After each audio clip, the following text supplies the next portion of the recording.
JDIH Provinsi Banten. Mampir ye. JDIH Provinsi Banten. Mampir ye. Selamat pagi semuanya, Shalom, Om Swastiastu, Namo Buddhaya, salam kebajikan dan salam sejahtera untuk kita semua. Yang terhormat Bapak Hadi Pranowiro, Hukum Sekretariat Daerah Provinsi Banten beserta jajarannya. Yang terhormat Dekan Fakultas Hukum dimanapun beliau berada.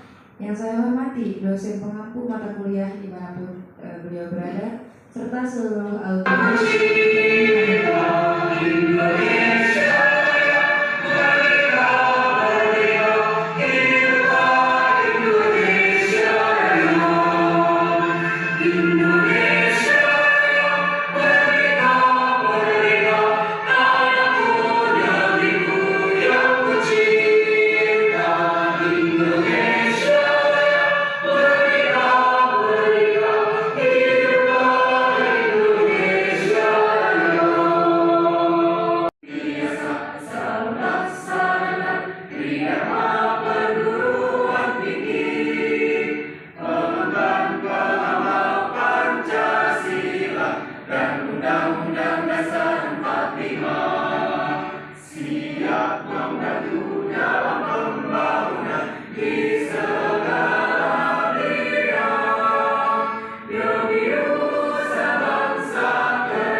Mahasiswa dari FAUDETA ini mendapat ilmu dan wawasan baru yang akan diberikan oleh pemateri-pemateri dari Biro Hukum ini. Sekali lagi saya ucapkan terima kasih dan saya harap teman-teman semua bisa mengambil ilmu sebanyak-banyaknya dari kunjungan instansi ini. Saya ucapkan terima kasih. Wassalamualaikum warahmatullahi wabarakatuh. Selamat pagi. Salam sejahtera untuk kita semua, salam sehat. Kami, misalnya di sini di Biro Hukum ini pengen adik-adik di UNITA ini punya maju, punya kemampuan sama seperti kami yang ada di sini. Oleh karena itu kita anggap sebagai brainstorming, tukar pikiran, ya, informasi, pengetahuan, knowledge buat adik sekalian.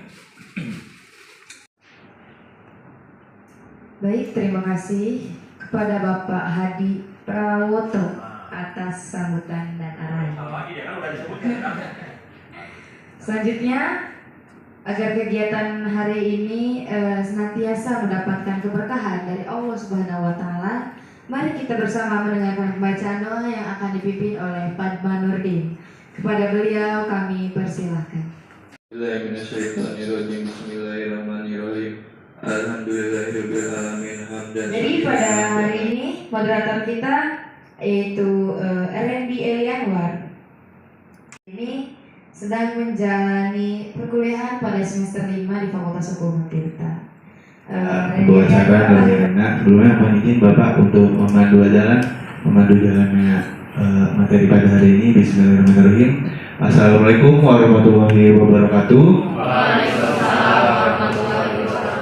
Berbasis resiko di daerah dalam perspektif Biro Hukum Sekda Provinsi Banten. Sebelum saya memperkenalkan atau membacakan biodata narasumber yang hebat pada hari ini, izinkan saya memberikan sedikit gambaran mengenai sekretariat daerah agar kita semua bisa satu persepsi. Sekilas mengenai sekretariat daerah itu diatur, kelembagaannya itu diatur di Undang-Undang Nomor 23 Tahun 2014 tentang lembaga daerah, di mana yang pasal 208 ayat 1 itu menyatakan bahwa kepala daerah dan DPRD dalam menyelenggarakan urusan pemerintah dibantu oleh perangkat daerah. Perangkat daerah di sini dimaksud di pasal 209 pada ayat 1 huruf A. Perangkat daerah termasuk terdiri dari sekretariat daerah. Lalu di pasal 201.3 ayat 1 sekretariat daerah dipimpin oleh sekretaris daerah. Jadi dapat kita sampaikan teman-teman sekalian bahwa sekretariat daerah atau sekda ini adalah lembaga pemerintah daerah yang dipimpin oleh sekda, dan tugas utama sekretariat daerah meliputi next slide. Tugas dan fungsi sekretariat daerah itu diatur umumnya di Permendagri nomor 56 tahun 2019. Saya serahkan untuk memberikan materi kepada Bapak Hadi Prawoto SMH. Kepadanya saya persilakan. Ya, karena menurut bahasa Indonesia yang benar adalah risiko, bukan resiko. Gitu. Di daerah perspektif Biro Hukum Sekda Provinsi Banten. Jadi ini nanti materi tentang bagaimana pandangan Biro Hukum terkait implementasi pengawasan perizinan yang berbasis resiko kan gitu. Lanjut. Ya, ini dasarnya, dasar hukum tentang pemerintahan daerah, termasuk nanti yang terkait tentang regulasi yang mengatur tentang perizinan. Yang pertama adalah Undang-Undang Nomor 23 Tahun 2004. Sistem perizinan berusaha terintegrasi secara elektronik atau biasa kita sebut dengan OSS, organisasi yang dikelola dan diselenggarakan oleh lembaga OSS yang penyelenggaraan PBR. PBR itu kepanjangan dari perizinan berusaha berbasis risiko. Pelaksanaan pengawasan dilaksanakan oleh pemerintah daerah Provinsi Banten. DPPTSP, ini dinas ya, di provinsi ada, bertindak sebagai koordinator dalam tim pengawasan yang melibatkan berbagai OPD pengawas lainnya. Jadi PTSP atau DPPTSP ini adalah koordinator dalam rangka tim pengawasan yang melibatkan OPD pengawas lainnya. Kenapa? Karena DPPTSP ini mendapat delegasi dari gubernur. Perizinan berusaha atau berbasis risiko ada dua. Yang pertama pengawasan rutin, ini rutin ya, yang memang dilaksanakan sudah merupakan tupoksinya. Kedua adalah laporan pengawasan insidental. Ini biasanya terjadi apabila adanya laporan atau pengaduan masyarakat ya, atau pelaku usaha yang dijamin kerahasiaannya oleh pemerintah. Hasil pengawasan sebagaimana dimaksud pada ayat 4 paling sedikit memuat perangkat kerja pengawasan, laporan berkala dari pelaku usaha, tindak lanjut hasil pengawasan, penilaian kepatuhan pelaksanaan berizin berusaha, pengaduan, dan tindakan administratif. Terkait tentang pengawasan tadi, bahwa Biro Hukum Provinsi Banten sekarang ini strukturnya Pak. Jadi ada kepala biro, ada kabak yang terbaru di Provinsi adalah kabak perundang-undangan provinsi, kabak perundang-undangan kabupaten kota, dan kabak bantuan hukum. Ada 3 kabak, tambah lagi itu kasubag tata usaha, kasubag TU. Selebihnya adalah jabatan fungsional dan pelaksana. Ya. Daerah berperan dalam aspek legal drafting, harmonisasi dan pengawasan norma hukum pelaksanaan perizinan di daerah. Fokus utama adalah menjamin kepastian hukum dan sinkronisasi regulasi daerah dengan peraturan perundang-undangan di tingkat nasional. Bapak, saya ingin menanyakan Nurdin. Saya ingin bertanya, Bapak ini menilai konsistensi antara kewenangan pusat dalam penerbitan perizinan melalui OSS yang Bapak sampaikan tadi dan kewenangan daerah dalam pengawasannya itu bagaimana Pak? Apakah hal tersebut menimbulkan asymmetric accountability nggak Pak? Izin mengambil lagi Pak, nama saya Khalisa Denis. Izin bertanya, saya jelaskan oleh Bapak juga bahwasanya perizinan saat ini sangat lekat dan terintegrasi secara elektronik melalui sistem OSS LBA yang telah dibahas tadi. Mungkin pertanyaan saya adalah sistem OSS ini yang sudah berkembang sampai berbasis resiko, apakah secara terpusat dan digital ini apakah mampu mengakomodasi kekhususan daerah yang berbeda dari berbagai faktor gitu Pak, misalnya dari geografis, sosial, lingkungan dalam sistem analisis resiko tersebut, dan bagaimana caranya menghindari adanya perlakuan yang homogen gitu kepada semua daerah sehingga mengabaikan resiko spesifik dari setiap daerah lokal yang agar berbeda gitu maksud saya Pak, dari daerah satu dengan yang lain seperti itu. Apakah disampaikan dengan baik? Atas kesempatannya, perkenalkan nama saya Andreni Joy. Saya izin bertanya kepada Bapak. Tadi Bapak jelaskan terkait dengan tingkat resiko menengah rendah, menengah tinggi, dan tinggi, yang dimana memerlukan perizinan berusaha yang lebih kompleks, termasuk sertifikat standar yang harus dipenuhi sesuai standar resiko masing-masing. Kalau ternyata standar pusat untuk resiko tinggi itu tidak cocok dengan kondisi di daerah Banten ini, apakah daerah itu sebenarnya bisa atau punya ruang hukum untuk melakukan penyesuaian atau langsung berpatokan mentok kepada seluruh standar pusat yang ada di Indonesia sekarang? Sekian, terima kasih Bapak. Ya, lengkap. Terima kasih Pak Garo. Izin saya menjawab terkait dengan apa yang ditanyakan oleh Fatma Nurdin Ya. tentang ketika izin itu dikeluarkan oleh pemerintah pusat, terus bagaimana pengawasannya dengan yang di daerah? Apakah sudah sesuai apa yang dikeluarkan dengan oleh pusat oleh pengawasan yang dilakukan oleh daerah? Jadi sebenarnya dalam PP 28/2025 itu yang terbaru memang sudah ada bagaimana kita harus melakukan pengawasan. Jadi gini, semua izinnya dikeluarkan oleh pusat dengan persyaratan mekanisme yang sudah ditentukan dan ada dalam OSS. Jadi kalau misalnya dia tingkat rendah, itu biasanya tidak ada yang namanya persyaratan tambahan. Tapi kalau dia resikonya menengah, tinggi, dia biasanya ada tambahan dari daerah. Artinya apa? Tetap akan memperhitungkan tentang dampak dari usaha yang diusulkan atau izin diusulkan terhadap usahanya.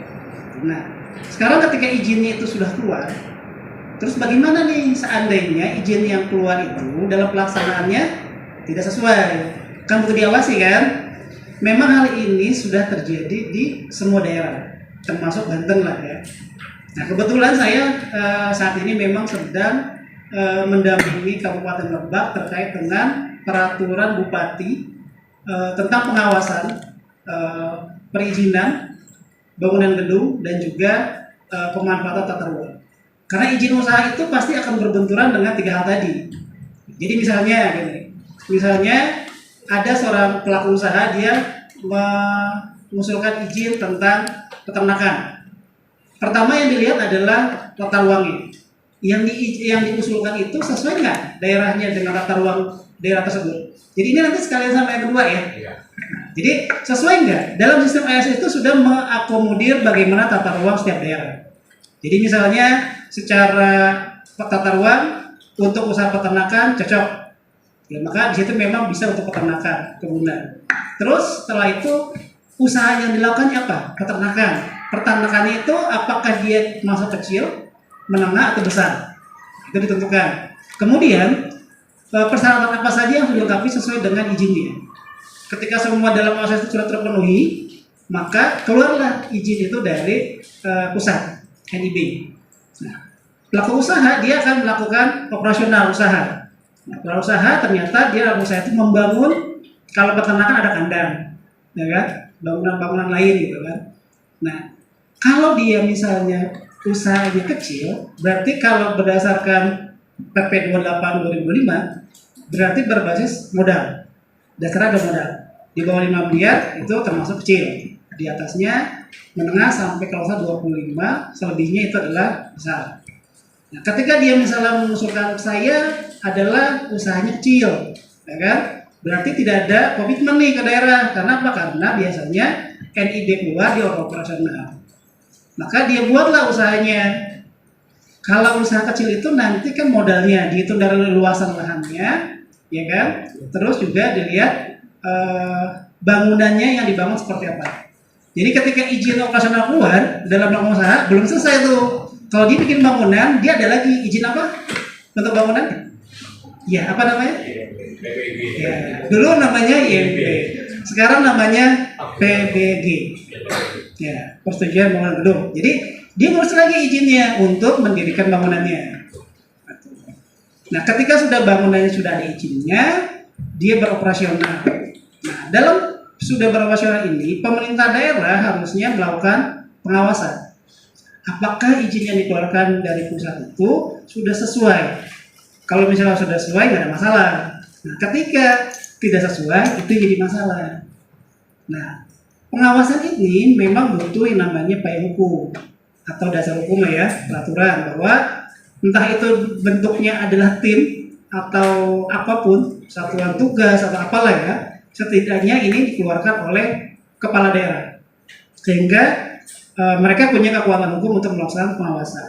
Nah, dalam pengawasan ini yang pertama lihat adalah izinnya keluar dari pusat seperti apa.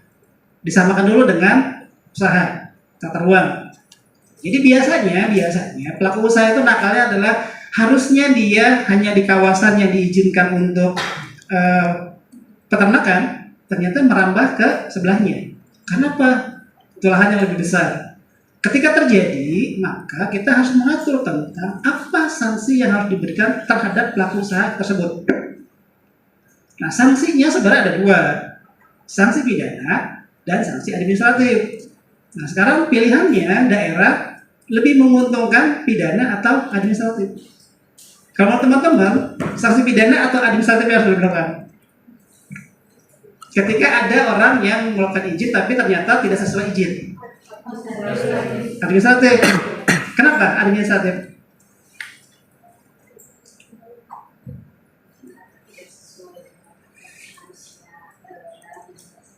Ya. Tidak bisa ditindak dengan administratif, masuk ke tindakan sanksi pidana. Oke.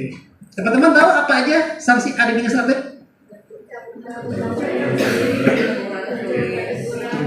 Oke, jadi nggak apa-apa berkembang ya. Sekarang gini, kalau izinnya dikeluarkan oleh pusat, pemerintah daerah bisa nggak mencabut izin yang dikeluarkan oleh pemerintah pusat? Nah, bisa. Berarti kita tidak bisa melaksanakan pencabutan izin karena kita bukan yang mengeluarkan izinnya. Berarti kalau cuma pencabutan izin aja nggak bisa dong sanksi administratif. Benar kan? Jadi sanksi administratif itu ternyata bukan hanya pencabutan izin. Tahapannya adalah pertama adanya teguran lisan, teguran tertulis. Jadi surat peringatan lah, surat peringatan 1, 2, 3. Jadi nanti ada mekanismenya. Setelah sudah diperingatkan masih enggak juga, maka bisa kita menggunakan denda administratif namanya. Dan ini sebenarnya hal yang harus diprioritaskan dalam penegakan. Kenapa? Karena satu sisi orang itu harus membayar kompensasi atas pelanggarannya, ya kan? Yang kedua, orang itu harus memperbaiki apa yang sudah dilanggarnya. Ini kita masih bicara administratif ya. Sanksi ini bukan untuk menghukum, tapi hanya untuk memberi efek jera agar dia tidak melakukan. Kalau misalnya tadi dibanding sanksi pidana sekarang dititik beratkan kepada denda pidana. Ya, teman-teman tahu kan? Undang-Undang 1 2023 tahun depan lah ya, tahun depan kita lakukan itu. Artinya ada klasifikasi dendanya 1, 2, 3 gitu kan. Artinya tetap ujungnya adalah bayar denda. Cuma masuknya ke mana? Ke kas negara. Nah, bedanya itu satu masuk ke negara, satu masuk ke daerah. Kalau ke daerah bisa dimanfaatkan lagi untuk masyarakat lagi oleh pemerintah daerah. Kalau ke negara ya sudah selesai gitu kan. Nah, jadi pengawasan ini memang harus dilakukan, tentu butuh dasar hukum, yaitu ya sebenarnya peraturan gubernur atau sebut umumnya peraturan kepala daerah lah, itu yang memayungi bagaimana daerah memiliki peran pengawasan. Bolehlah izinnya oleh pusat, tapi pengawasan di kita. Dan itu memang sudah diatur dalam PP 28 tahun 2005. Ada yang namanya menganalisa resikonya, itu bukan pemerintah pusat, tapi pemerintah daerah. Jadi nanti ada tim yang datang ke daerah tersebut, dia akan menganalisis apakah memang resiko ini termasuk rendah, termasuk menengah, tinggi atau tinggi. Itu sebenarnya dari pemerintah daerah juga. Jadi nggak semuanya pada pemerintah tidak. Jadi kenapa pemerintah pusat itu mengambil alih semua perizinan di pemerintah daerah pusat? Itu adalah dalam rangka percepatan proses investasi di daerah. Karena sampai saat sebelum ada OSR ini, setiap daerah memperlakukan standar berbeda. Sehingga dengan standar berbeda itu, pelaku usaha yang mau investasi kesulitan. Tapi dengan adanya OSR, standar syaratnya akan sama, ya kan? Tapi yang memastikan di daerah tetap oleh pemerintah daerah. Jadi kalau misalnya karena tidak cocok, standar sudah disesuaikan dengan standar yang ada di daerah. Jadi yang mengatakan bahwa ini resikonya menengah tinggi siapa? Hasil tim yang ada di daerah, yang nanti dia akan meng-approve di sistem OSS bahwa ini sudah sesuai dengan apa yang seharusnya dilakukan. Atas kesempatannya Bapak dan teman-teman semua. Perkenalkan, nama saya Kalista. Pakai T, Kalista. Pertanyaannya di sini saya akan bertanya terkait dengan legal drafting yang telah Bapak sebutkan tadi saat pemaparan di peran Biro Hukum. Pertanyaannya adalah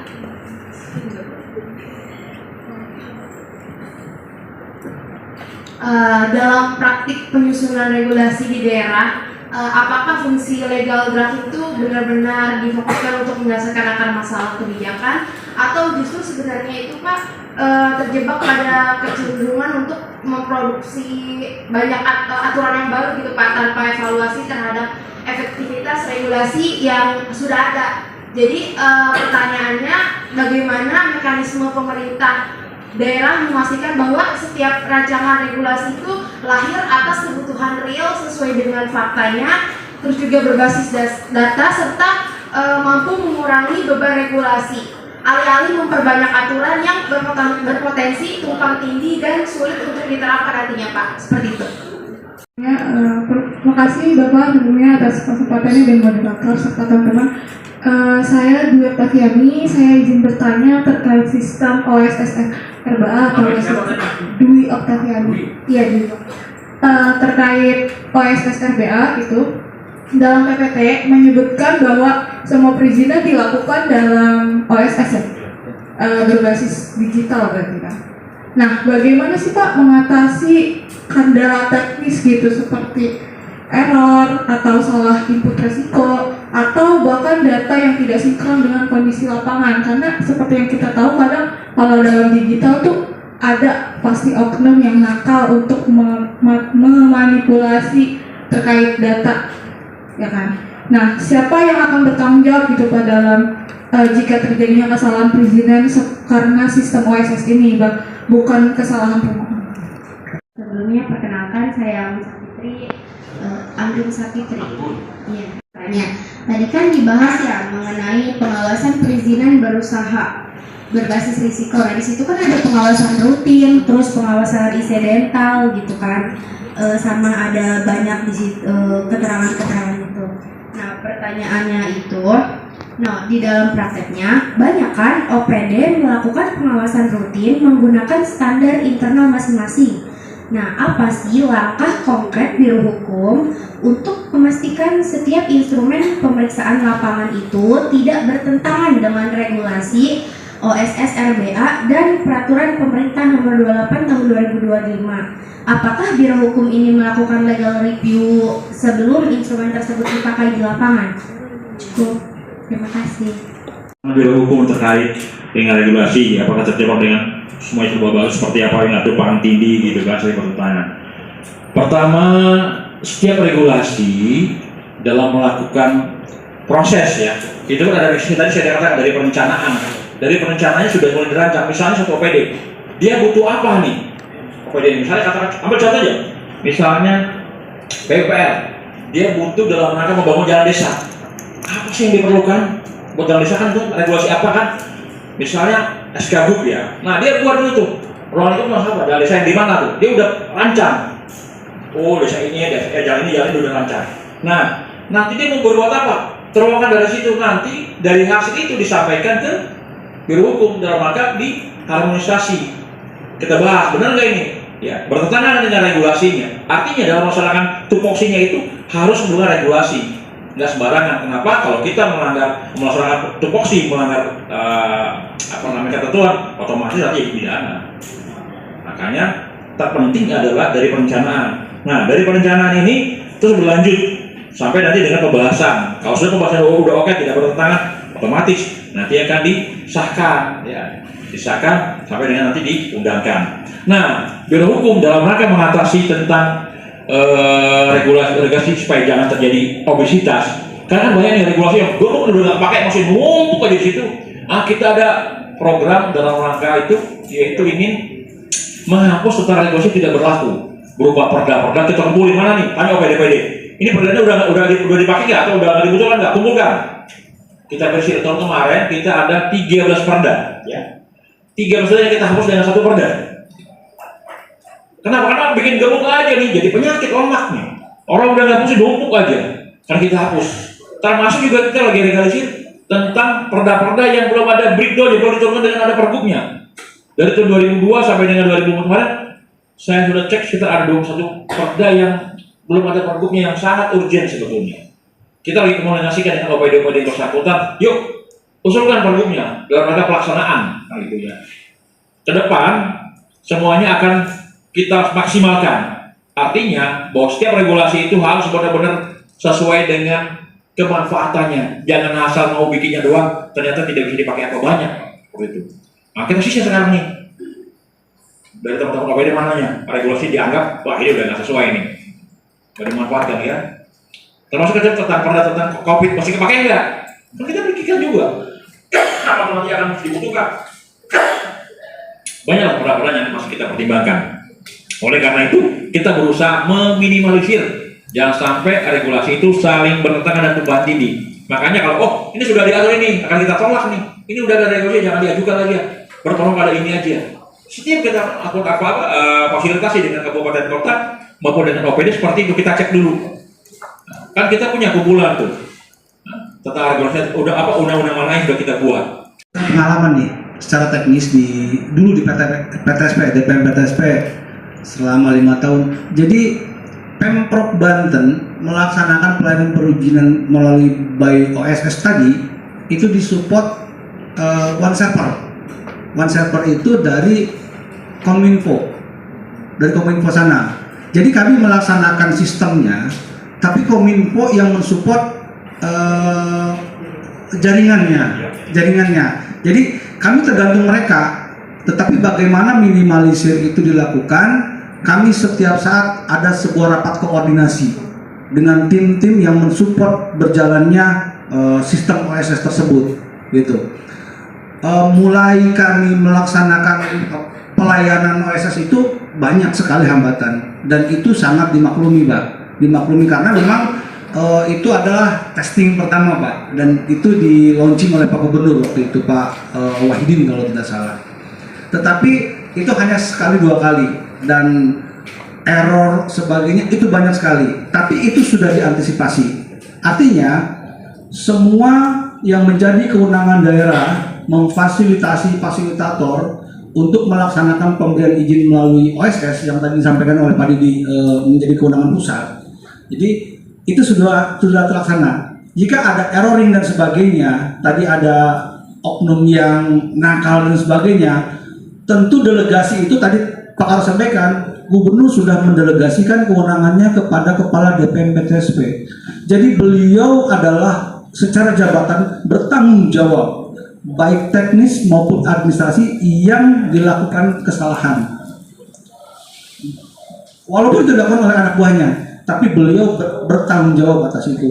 Tapi sampai hari ini, alhamdulillah PTSP dapat penghargaan, Pak, dari KPK, rencana aksi KPK. Waktu itu ya, itu baru OSS. Jadi kita 10 besar di Indonesia memberikan pelayanan terbaik, gitu. Artinya hal-hal tadi itu sudah diminimalisir, ya, sudah diminimalisir. Cara mengantisipasinya seperti apa? Mulai dari perangkat, sarana prasarana, anggaran. Karena kita tanpa anggaran juga tidak bisa bekerja. Kenapa? Mall pelayanan publik, tahu kan? Nah, mall pelayanan publik itu diciptakan dari bahwa bagaimana sih caranya orang yang tadinya ingin memohonkan perizinan kesannya lama, bertele-tele, lambat, mahal, bosan, boring. Tetapi dengan adanya mall pelayanan perizinan, mereka mengajukan izin seperti di mall. Jadi tidak ada rasa bosan amat, lama amat. Hanya hitungan beberapa menit saja by OSS keluar. Asal, tetapi semua persyaratan itu harus terpenuhi. tadi yang paling disampaikan, izin dikeluarkan OSS, tetapi nanti komitmen dengan daerah.